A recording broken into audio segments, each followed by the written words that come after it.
sur les harmoniques de l'amour. Alors je vais faire une série de 3 vidéos sur mes jeux de Dorina Porumbel. Parce que je l'ai montré dans le tag sur les oracles aux opposés. Et que visiblement, il y a quelqu'un qui m'a dit que je ne connaissais pas du tout cet oracle. Et je me suis dit, bah oui, c'est vrai, finalement, on ne les voit pas beaucoup. Alors, ce sont des oracles purement divinatoires.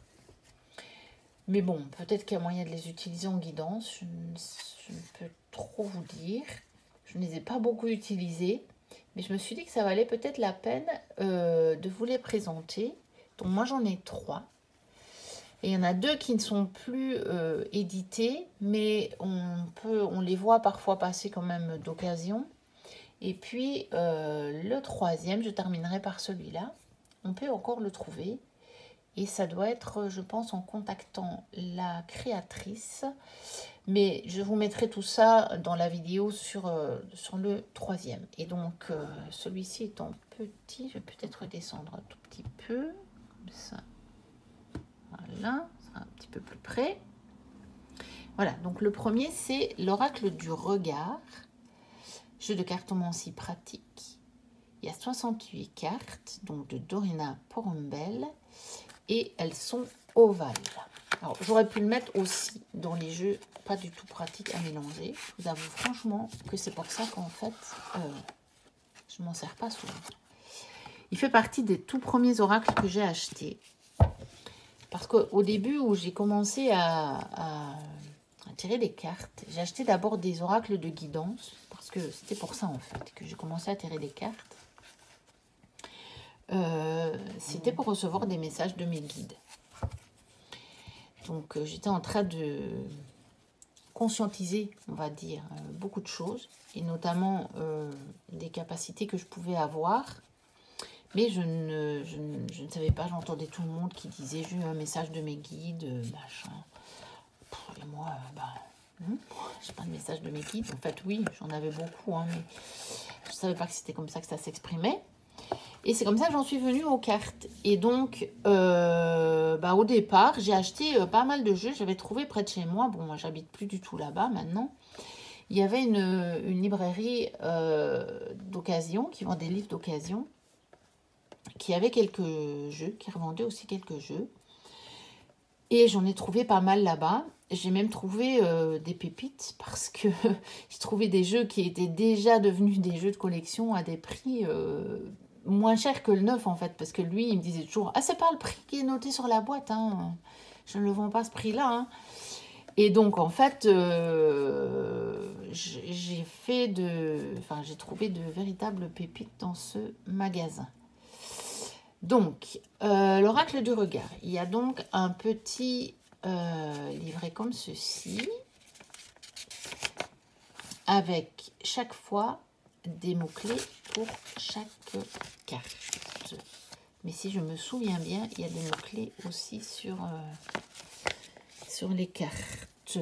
On va voir ça. Bon, oui, il y a le mot-clé principal. Alors, il y a des tirages évolutifs, tirage à 12 cartes, tirage général à 13 cartes, tirage à 9 cartes, tirage astral. Voilà, et après c'est en anglais. Donc ça avait été édité aux éditions du Chaudron Magique. Oui, ça c'était des petits post-it, je me faisais... pour tous mes jeux, je notais les genres de tirages qu'il y avait. Je le faisais au début, puis maintenant je le fais plus parce que j'en ai tellement. Mais bon, je ne savais pas que j'allais devenir une vraie collectionneuse à ce moment-là. Voilà, mais n'empêche que j'ai quand même à ce moment-là acheté des jeux qui restent parmi des jeux rares qui font partie de ma collection. Donc voici le dos. Et donc comme vous le voyez, les cartes sont ovales. Les cartes sont assez fines, mais elles sont plastifiées, donc je pense qu'elles sont de bonne qualité. Elles reviennent, vous voyez, on peut... voilà, ça revient. C'est plastifié, donc il n'y a pas de souci. Et donc, je vais vous montrer les cartes. Et donc, elles sont à double sens. Donc, je ne sais plus si c'était noté sur la boîte. Il y a 68 cartes, mais du coup, ça vous fait le double de signification, puisque vous pouvez la tirer à l'endroit et à l'envers. Et vous voyez que les mots-clés ne sont pas du tout les mêmes.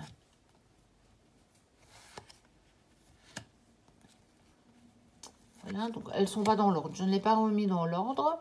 Je l'ai quand même utilisé il y a très longtemps que je ne l'ai plus utilisé. Parce que j'en ai d'autres. Que je trouve que les dessins ne sont pas fantastiques. Enfin, si celui-là, je l'aime bien. Je trouve que c'est mignon. Et que j'ai d'autres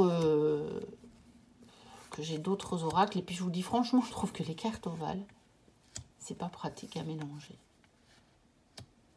Voilà. Mais c'est un oracle très complet. Et donc, pour les personnes qui font beaucoup de divinatoires, ce qui n'est pas mon cas, j'en fais de temps en temps. Puis, je m'intéresse à tous les jeux, en fait. Ils m'intéressent tous, les jeux, que ce soit les oracles, les tarots, quel que soit... Enfin, non, pas quel que soit leur thème. Il y a quand même des jeux que j'achèterai jamais. Mais disons que tout le domaine de la cartomancie m'intéresse. Et donc, j'ai quand même des jeux divinatoires dans ma collection. Même si, même avec certains jeux qui sont divinatoires, mais pas purement divinatoires, je préfère le traiter sous forme de guidance plutôt que de divination, puisque je suis quand même persuadée que rien n'est gravé dans le marbre, et que pour moi, l'intérêt, justement, de faire un tirage, si c'est gravé dans le marbre, je n'en vois absolument pas l'intérêt. Moi, quand je pose une question, pour obtenir une réponse, c'est plutôt pour savoir, bon, bah, si ça me convient, je sais que je dois continuer dans la même voie, dans la même énergie. Et si ça ne me convient pas, eh bien, j'essaie de changer. Et là, je vais même demander au jeu comment est-ce que je peux faire pour changer l'énergie de la chose. Et surtout, généralement, je ne pose même pas ma question sous les termes que va-t-il arriver, mais je fais déjà des tirages avec des commandes et pourquoi, etc. Donc, j'ai déjà généralement ma réponse. Voilà, celle-là, par exemple, je la trouve jolie aussi. Mais voilà, ce ne sont pas des dessins fantastiquement artistiques, on va dire. Mais après, il fait le job. Hein. Il fait le job. Très franchement, il fait le job. Et puis, bah, il est quand même original. Même si je vous dis, il n'est pas extrêmement facile à mélanger. Enfin, moi, j'avais du mal au début. On dirait que j'ai moins de mal, je sais pas. C'est pas à cause de quoi. Mais... voilà. Je sais que j'avais du mal à le mélanger au début. Les cartes se mettaient dans tous les sens. Puis, bah, quand même, vous voyez, c'est quand même pas si évident, quoi. Les cartes me restent en main. Enfin, voilà. Ouais, je pense que j'ai essayé de battre plus vite aussi. Et puis maintenant, en fait, je fais très attention à mes jeux. Et donc, je les mélange généralement plus lentement. Voilà, donc c'était l'oracle du regard de Dorina Porombel. Moi, je vous dis à très bientôt pour une prochaine vidéo. Dans la foulée, je vais tourner les deux autres de mes jeux de Dorina. Et je les posterai probablement assez bien les unes à la suite des autres. Et d'ici là, n'hésitez pas à commenter, à liker, à vous abonner si vous n'êtes pas encore abonné. Et moi, je vous dis à très bientôt. Et d'ici là, portez-vous bien. Bye bye.